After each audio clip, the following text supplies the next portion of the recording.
Hey guys, welcome back to the 270th edition of Wiz Talk with Chase. I am your host, Chase Coburn, and today we have many things to break down in Washington Wizards basketball.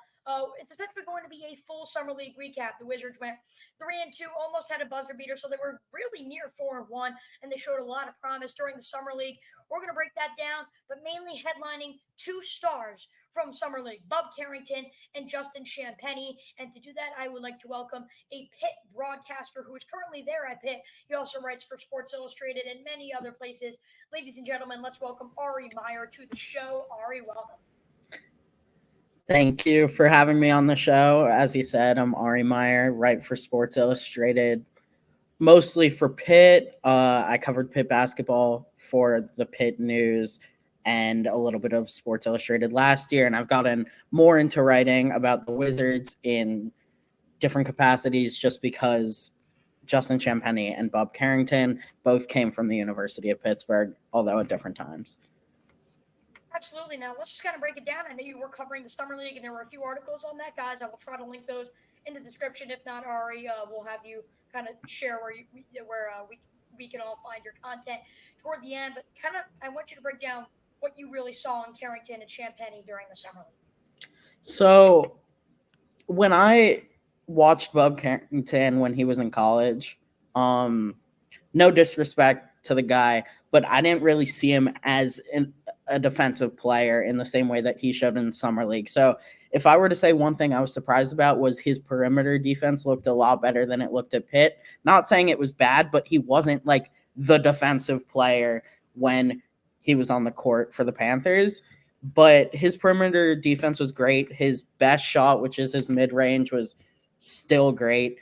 He needs to be more consistent from three, but that's always been an issue. And I think if he gets that three-pointer up, he could be a top point guard, shooting guard. He was listed as a combo guard as a high school recruit, and I think he could still play either position. But if he's able to get that three-point up, the way that he plays is so smooth that I think he could really fit into any lineup. But the fact that he's on the Wizards gives him a great opportunity to show his stuff because they're able to be patient with a guy like Bub Carrington. But he still does need to improve driving to the hoop. I think that's his biggest weakness right now. But he showed on a couple dunks and a couple layups that he's getting better at that, but he can still improve. And when he plays against better competition during the NBA regular season, we'll have to see if that ends up working out for him or if he'll need more time.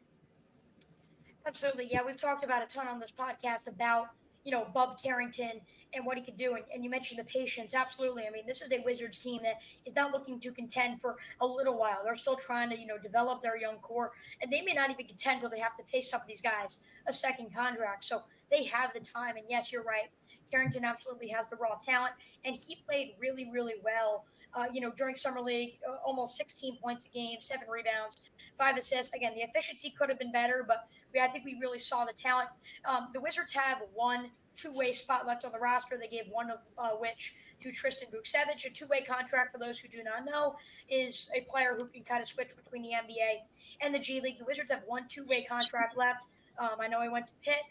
As someone who followed Justin Champaigne, do you think he could be someone, after what you saw in the summer league, that could be given that second two-way contract?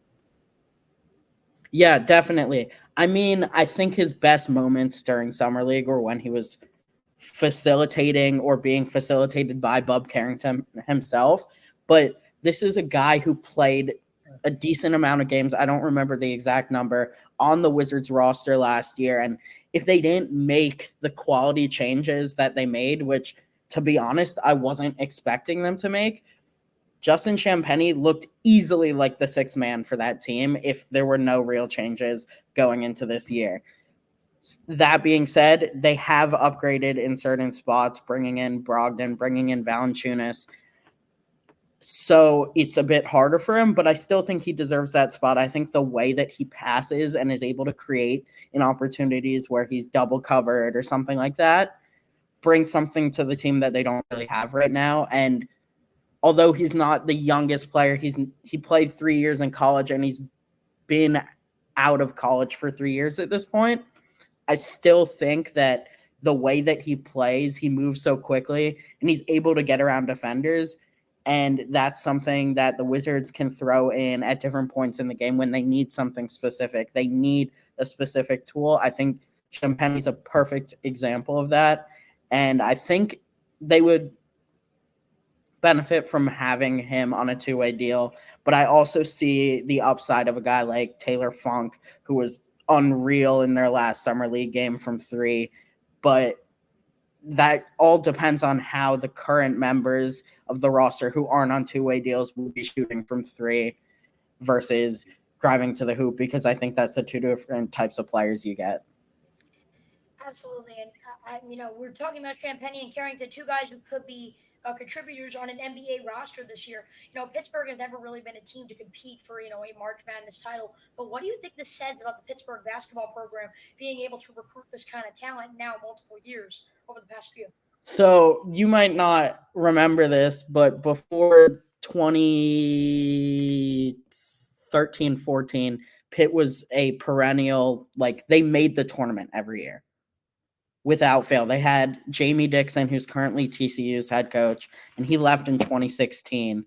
And then a guy named Kevin Stallings comes in, leads the team to a three ACC win season and a 0 ACC win season, gets fired, and then Jeff Capel comes in.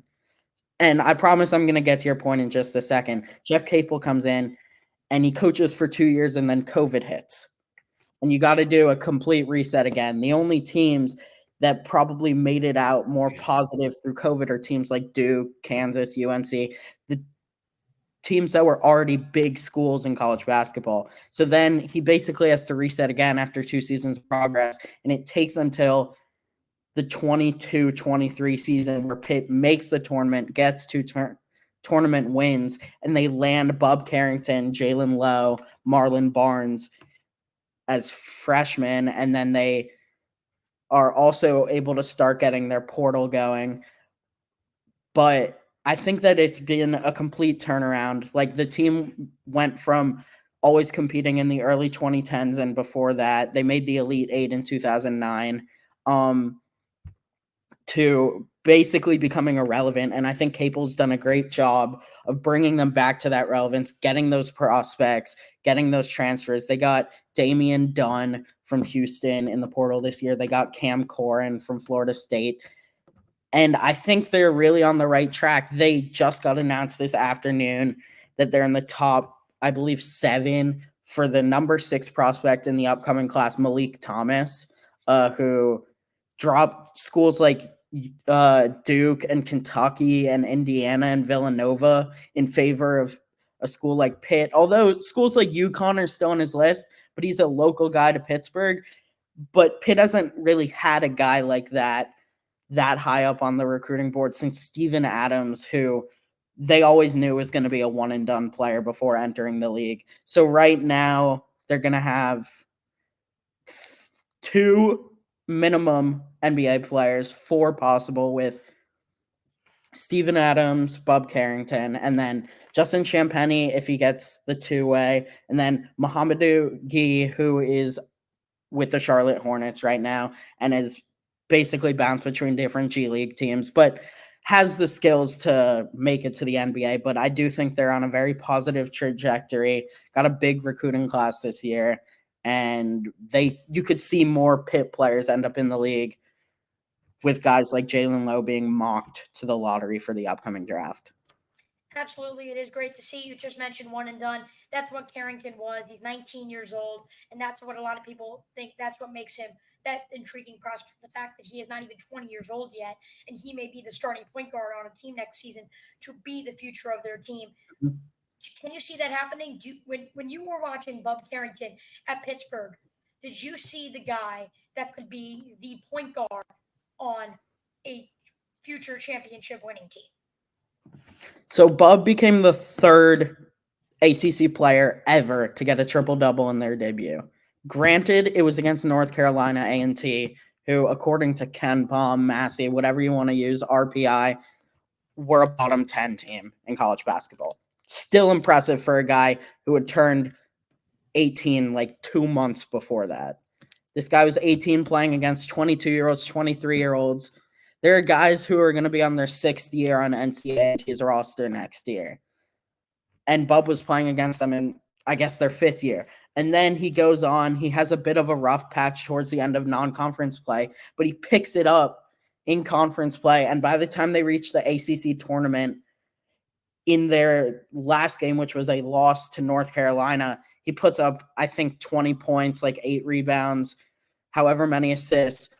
Those don't quote me exactly on those stats, but he was one of the top players for Pitt in that game. And at certain points, I was like, is this guy really going to cut it? But you saw NBA scouts at every home game that Pitt had, and they were there for Bub. So I guess they saw something that I didn't always see. But there were flashes where I was like, this guy could be in the NBA right now. And he put it all together in the end. So I guess that's why he ended up getting drafted, why he ended up moving from what was mocked up until like the week before at like a 25, 26, all the way to the Wizards, more or less trading up to get him at 14. But yeah, I guess I saw it some of the time, but not all of the time.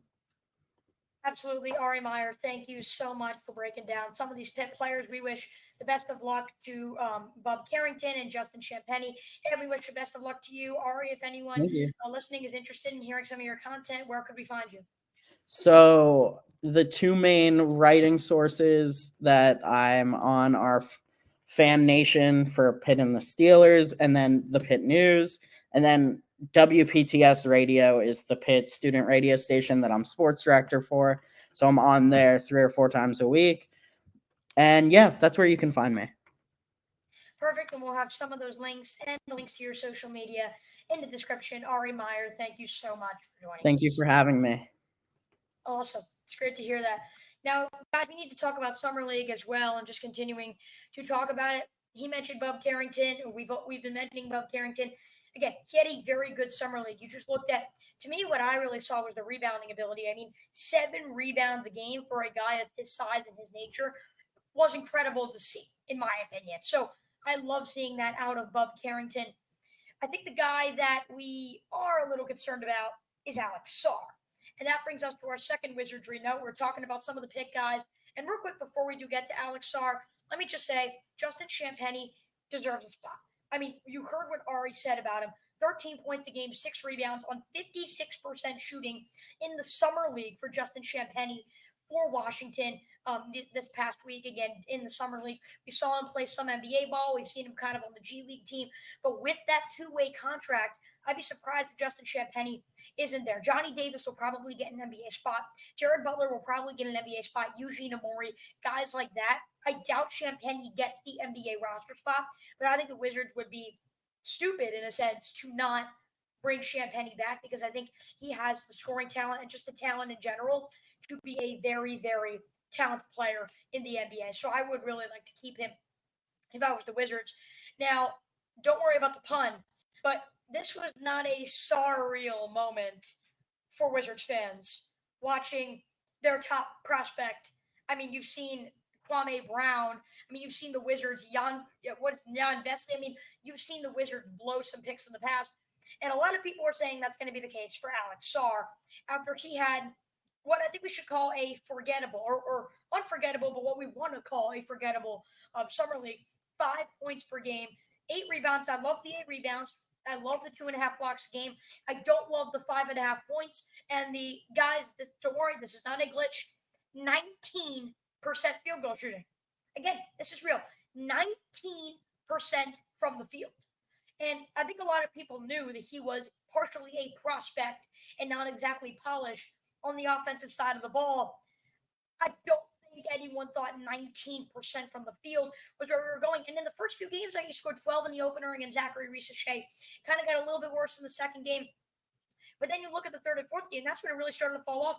0 points and 2 points. You scored 2 points in 2 games. I mean, that's how your points per game total is going to plummet. So when I personally look at a guy like Alex Sarr, I think a lot of people have many concerns offensively. And I agree. You see him go against the NBA level competition.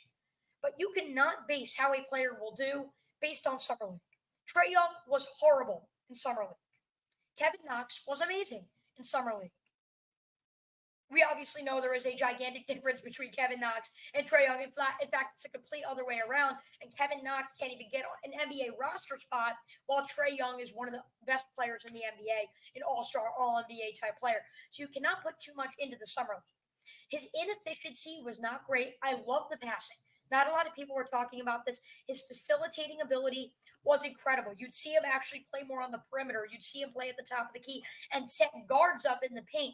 I think if Brian Keefe can kind of bring an interesting style of offense to the table, with Alex Sarr kind of being, like a point guard. I mean, it's positionless basketball today.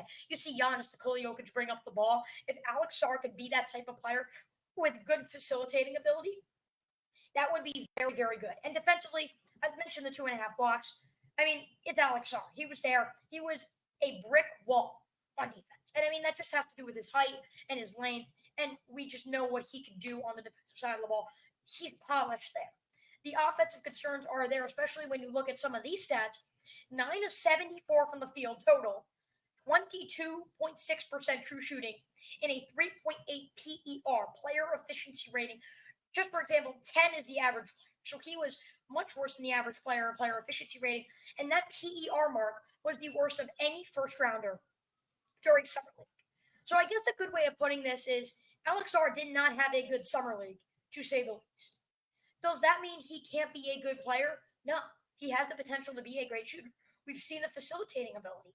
He just wasn't putting it all together during summer league, and that's okay.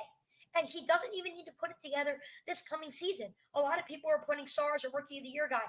He doesn't need to win Rookie of the Year, Alex Sarr. That's not his job. His job is to be the Wizards' superstar in a few years down the line when they can contend. I don't think the Wizards really care if he wins Rookie of the Year. So I'm fine with him having these struggles and him really figuring out his own game, and who he wants to be on the offensive side of the ball. Do not worry. This is not a problem. Alex Sarr will be perfectly fine in DC. Maybe he won't, but you cannot judge it based on summer league. One last Wizardry note of the day, and I mean, there's really not much to talk about besides just reading the stat line.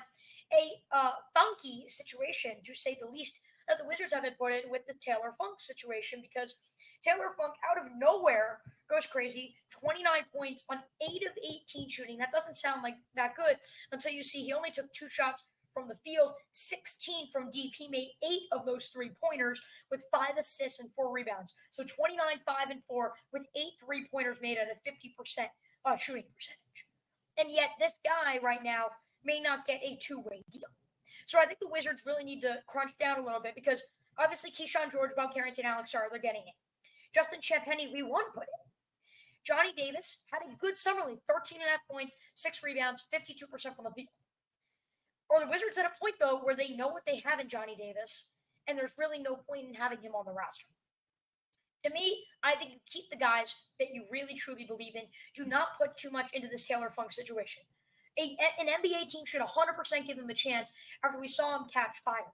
But catching fire in one NBA game should not be how the Wizards judge or how they want to play out their prospect pool, in a sense, and who they want to keep and who they want to get rid of. It's one game. And he really didn't play enough or show enough in those other summer league games to show that he should have been that kind of player, or a player that gets an NBA contract. So I guess the bottom line is you do not change whatever you think. It's one game.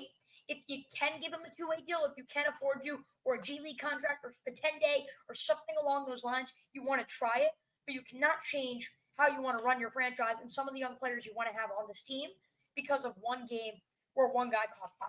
He's a professional basketball player. It can happen, and you cannot judge all of that based on that one game against Milwaukee. But look, the Wizards had a great summer league. 3-2. They were one Bub Carrington buzzer beater away from 4-1 after they almost beat Portland. So this team showed a lot of promise. They had some games where, not so much. But I mean, look, this is a team where they went into summer league, and you're like, okay, we know what we have in Tristan Vukcevic. We know what we have in Eugene Amore, some of these guys. Let's play some of these other guys. We realize Alex Sarr is more flawed offensively. We realize Bub Carrington and Justin Champaigne can take a bigger role offensively. We even see a guy like Taylor Funk can catch fire. Overall, I like what I saw from the Wizards during the summer league. You don't need to be the summer league champions. Congratulations to the Heat. they could happily wear their summer league championship rings, which you don't get, by the way. Or maybe you do. I don't even know what the NBA these days. You get an in-season tournament ring, so I don't even know if you get a summer league ring. But the point is, the Wizards showed a lot of promise during the summer league, and I'm looking forward to what the rest of the summer league, or not the rest of the summer league, but what the rest of the offseason has in store, and more reports and seeing how these guys are developing. And then it's going to be the season where it's essentially going to be the summer league again, and the Wizards are going to be trying out pieces, except with a whole brand new core.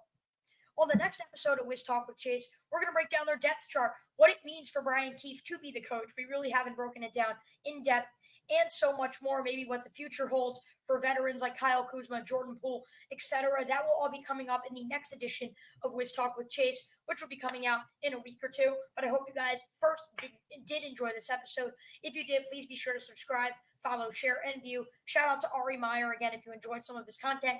Links are in the description below. Go Wizards. Great for Bub Carrington. Great for Justin Champaigne. Alex Sarr is getting there, but overall, the future looks bright in Washington, D.C. Signing off from Wiz Talk with Chase, I am Chase Coburn, and we will see you next time.